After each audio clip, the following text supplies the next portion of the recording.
if someone hurt us, then how shall we control our anger due to coming out of their hurtness? Control ideally किसके हाथ में होना चाहिए कि hurt होना है या नहीं होना है? वो हमारे हाथ में होना चाहिए, सामने वाले के हाथ में होना चाहिए? अपने हाथ में होना चाहिए.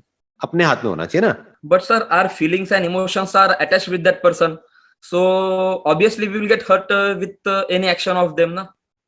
इसको ध्यान से समझना कि हमारी जो फीलिंग्स और इमोशंस है वो उस पर्सन के साथ में अटैच्ड है या फिर हमारे ही अपने जो थॉट्स हैं उस पर्सन के बारे में उसके साथ में अटैच्ड है. दोनों में बड़ा फर्क है. सही कर रहे हैं सर, सही. फॉर एग्जाम्पल, कोई आदमी है जो मान लो मेंटली अनस्टेबल है, मान लेते हैं, उनका तो कंट्रोल ही नहीं है अपने बोलने के ऊपर. उनको तो ये तक नहीं पता है कि वो बोल क्या रहे हैं, कब क्या बोलना चाहिए, उनको तो ये तक नहीं पता है. राइट? सही बात. यस. उसकी वजह से अगर हम हर्ट हो रहे हैं तो दैट मीन्स हमारी अंडरस्टैंडिंग में कोई कमी है कि हम ठीक से समझ नहीं पा रहे हैं कि सिचुएशन क्या है, हम ठीक से समझ नहीं पा रहे हैं कि वो पर्सन के साथ में एग्जैक्टली क्या हो रहा है. राइट? इसका मतलब मैं ये नहीं कह रहा हूं कि आप बिल्कुल ही पैसिव हो जाओ या फिर बस जो सामने वाला कर रहा है उसको करने दो और फिर भी आप हर्ट ना हो. मैं ये नहीं कह रहा हूं. मैं ये कह रहा हूं कुछ सिचुएशंस ऐसी आएंगी जहां पे हो सकता है आपको सामने वाले से लड़ना भी पड़ेगा. हाँ, होता है सर. ऐसा होता है ना कि आपको एक स्टैंड लेना पड़ेगा. तो अगर लड़ने की जरूरत है तो आपने लड़ाई कर ली, लेकिन हर्ट होना है या नहीं होना है ये कंट्रोल किसके हाथ में होना चाहिए? अपने हाथ में होना चाहिए. एग्जैक्टली. आपको गुस्सा करना है या नहीं करना है ये आपकी चॉइस होनी चाहिए. आपको हर्ट होना है या नहीं होना है ये आपकी चॉइस होनी चाहिए. कुछ ऐसी जगह होती है जहां पे हम हर्ट हो जाते हैं लेकिन कंट्रोल आपके हाथ में होना चाहिए. फॉर एग्जाम्पल, कोई ऐसा पर्सन है जिसको आप बहुत प्यार करते हो. प्यार का मतलब क्या है कि आप उसकी केयर करते हो.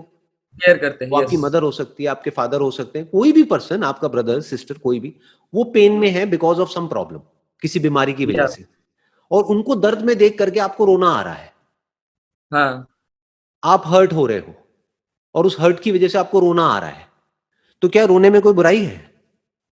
नहीं, कोई बुराई नहीं है, क्योंकि आप हल्के हो रहे हो ना. आप समझ गए? हाँ हाँ हाँ हाँ. एक है आप हर्ट हो रहे हो अपनी ईगो की वजह से, वो प्रॉब्लम है. अच्छा. ये मोस्टली होता है सर. राइट? हाँ, आप हर्ट हो रहे हो अपनी ईगो की वजह से कि भाई मेरी ईगो को हर्ट हो गया है. That is a problem.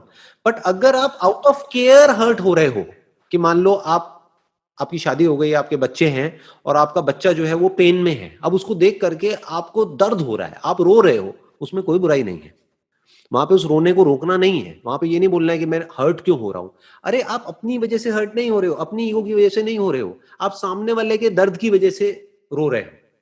तो वहां पे रोना भी बुरा नहीं है, वहां पे ये हर्ट भी बुरा नहीं है. आप दोनों में डिफरेंस देख पा रहे हो? यस सर, देख पा रहा हूँ. एक है एक्चुअल सिचुएशन, है ना? हाँ. एक है इमेजिनरी सिचुएशन. इमेजिनेशन. हाँ. एक है अपन बिकॉज ऑफ योर ईगो, कि आपकी ईगो को कोई भी हर्ट करता है और आप हर्ट हो जाते हो, वो गलत है.